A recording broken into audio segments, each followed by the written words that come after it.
ये सरकार क्यों नहीं सोचती है? ये सरकार को दिखाई नहीं देती?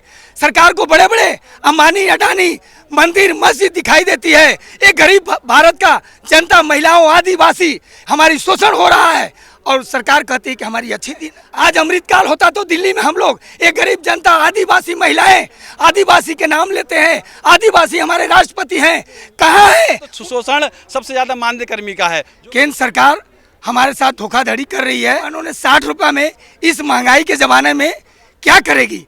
तपती हुई धूप में अपनी पेट को, भूख को, प्यास को सरकार को बताने के लिए कि आप अच्छे दिन का नाम लेते हैं, अच्छे दिन आज हम लोग को होता तो आज दिल्ली में हम लोग कैसे पहुंचते? नमस्कार, मैं प्रियंका, आप देख रहे हैं इंडिया इंटरनेशनल। दिल्ली के जंतर मंतर लगातार नारेबाजी चल रही है, संविधान बचाओ। कहाँ से आए? विद्युत कर्मी, रसोईया कर्मी, पीआरडी कर्मी, भारत माता की जय। क्या मांग है आपकी? क्यों आए हैं जंतर मंतर पे? हम लोग उत्तर प्रदेश से चल के जंतर मंतर पर आए हैं। बिजली विभाग में हम लोग ठेका मजदूर हैं।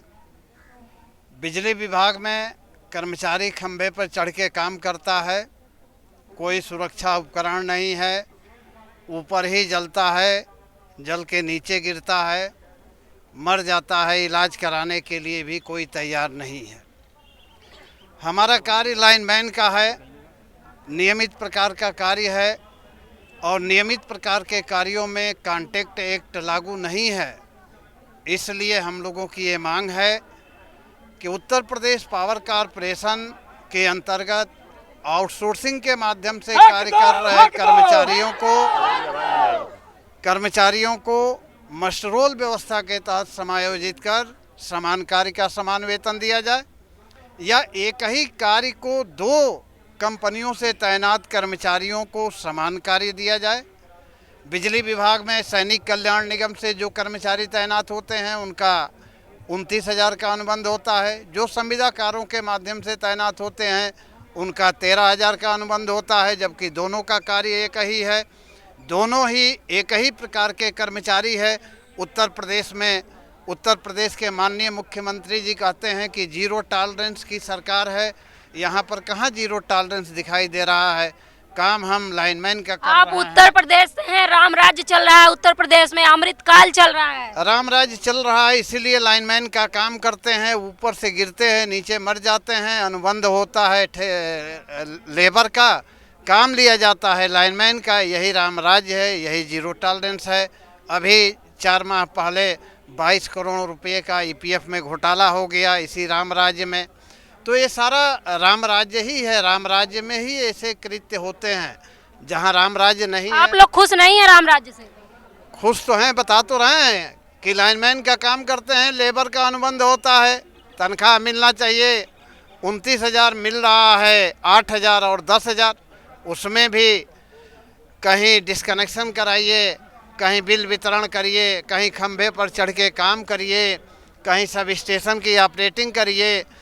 खंभे से गिरते हैं, मर जाते हैं तब तो ठीक है, और यदि बच गए तो या तो हाथ कटवा करके या पैर कटवा करके दूसरे के सहारे जीवन यापन करने के लिए विवश हो रहे हैं। कोई क्षतिपूर्ति नहीं, कोई उपचार की व्यवस्था नहीं। ये सारी चीज़ें राम राज्य में ही आती हैं।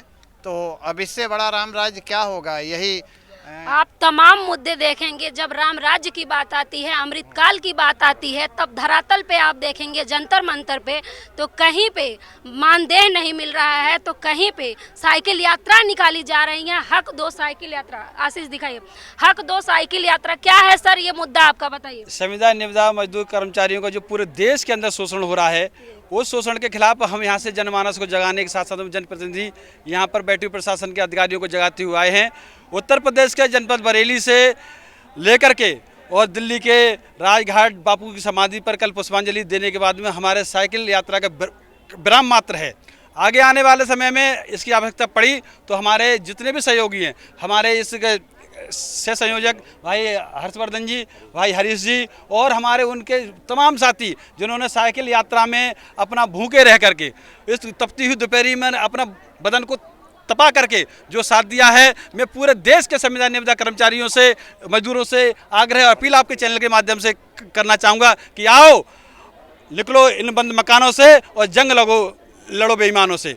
अवसर आ गई है, जरूरत आ गई है। आपके साथ एक साथ कितने लोग कितने किलोमीटर साइकिल यात्रा निकालते हैं? हमारे साथ में हमारी वो टीम है, पूरी 11 लोगों की टीम वहाँ से चली है। बीच बीच में जो भी ब्लॉक मिले हैं, बिजली घर मिले हैं, जिले मिले हैं, वहाँ से साथी और भी हमारे जुड़े हैं। उन्होंने हमारा इस यात्रा को स्वागत किया है। बहुत ही अच्छा अनुभव रहा है। और इस चीज़ को जान करके जिन जिन प्रतिनिधियों के बीच में हम गए, जो कि हमारे दर्द को, दुख को सुन पाए, उनकी आंखों में आंसू आ गए। अपने उस जीवन को उन्होंने याद किया जहाँ उन्होंने, उनकी माताओं ने उनके लिए बर्तन मांज करके पाला, बाप ने मजदूरी करके पाला। उनके वो दिन याद आ गए, उनकी आंखों में आंसू आ गए। इस तरह का संबल, इस तरह का उनका आशीर्वाद, उनका जो हौसला बढ़ाने का तरीका था, वो हमको मिला। आगे आने वाले समय में हर घर से जरूरत पड़ी तो साइकिल निकलेगी और वहाँ पर जा करके। क्या सरकार को ये चेतावनी दे रहे हैं कि हर घर से साइकिल निकालेंगे? मैं चेतावनी के साथ साथ में आग्रह भी करता हूँ कि यह हक दो यात्रा का विराम है, तो हमारी मांग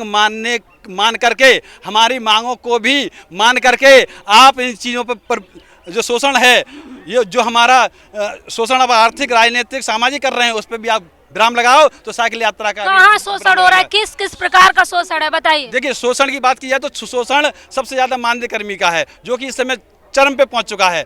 बात अभी आ रही थी हमारी रसोइया बहनों की, सबसे कम पैसे में, सबसे कम दाम में 66 रुपये में काम करने के लिए मजबूर हैं। ये शिक्षा मित्र हैं, 8000 से ज़्यादा जो कि हमारे उत्तर प्रदेश के अंदर अवसाद में आकर ख़त्म हो गए।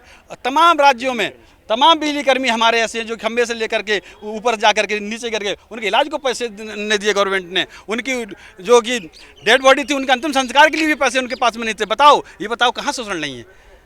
सर क्या कहेंगे आप, बताइए।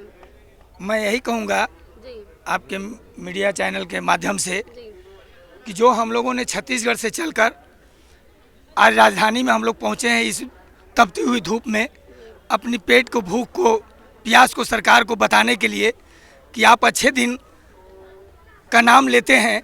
अच्छे दिन आज हम लोग को होता तो आज दिल्ली में हम लोग कैसे पहुँचते। इसलिए हमारे छत्तीसगढ़, पूरे भारत में मध्याह्न भोजन रसोइया जो कार्यरत रसोइया हैं, जो आज उनके साथ छलावा किया जा रहा है। केंद्र सरकार हमारे साथ धोखाधड़ी कर रही है। हमको चावल और लेटरिन और बाथरूम की बात कही जाती है। हमें उस लेटरिन और बाथरूम से हम लोग को कोई जीवन यापन नहीं होगी।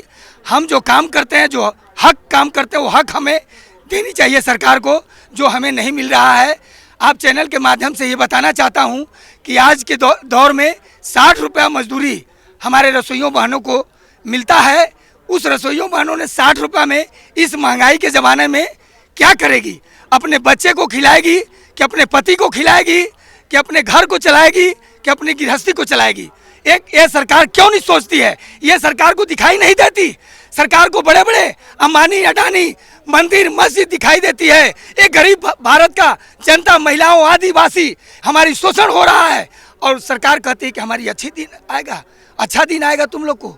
अमृतकाल बताती है सरकार। कुछ नहीं, वो सब दिखावा और एक राजनीतिक बातें हैं। कुछ अमृतकाल नहीं है। आज अमृतकाल होता तो दिल्ली में हम लोग, एक गरीब जनता, आदिवासी महिलाएं, आदिवासी के नाम लेते हैं, आदिवासी हमारे राष्ट्रपति हैं, कहाँ हैं? उनको दिखाई ना। आज इस दिल्ली में हमारे आदिवासी महिलाएं छत्तीसगढ़ के यहाँ पर पहुँची हैं।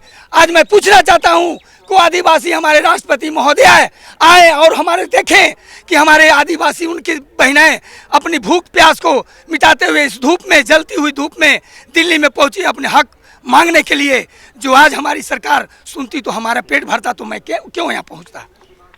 तो आप लोग साफ तौर पे देख पाएंगे कि 40 डिग्री से अधिक टेम्परेचर है और ये लोग छत्तीसगढ़ से, उत्तर प्रदेश से, अलग अलग राज्यों से अपनी मांग को लेके आए हैं। जो दावा किया जाता है सबका साथ सबका विकास, अच्छे दिन, अमृतकाल, जब आप धरातल पे उतरेंगे तो आप उस साफ चीज़ों देख पाएंगे कि कहाँ है अमृतकाल। ये लोग भी उसी चीज़ को मांग कर रहे हैं कि इन्हें मानदेय नहीं मिल रहा है। बिजली कर्मी, वो तमाम लोग अपनी मांग लेके जंतर मंतर पे आए हैं। इस खबर पे आपकी क्या राय है, हमें कमेंट बॉक्स में जरूर बताएं कि क्या इनकी मांग जायज़ है या नाजायज़ है। आप लोग हमें कमेंट बॉक्स में अपनी प्रतिक्रिया जरूर दीजिएगा। धन्यवाद।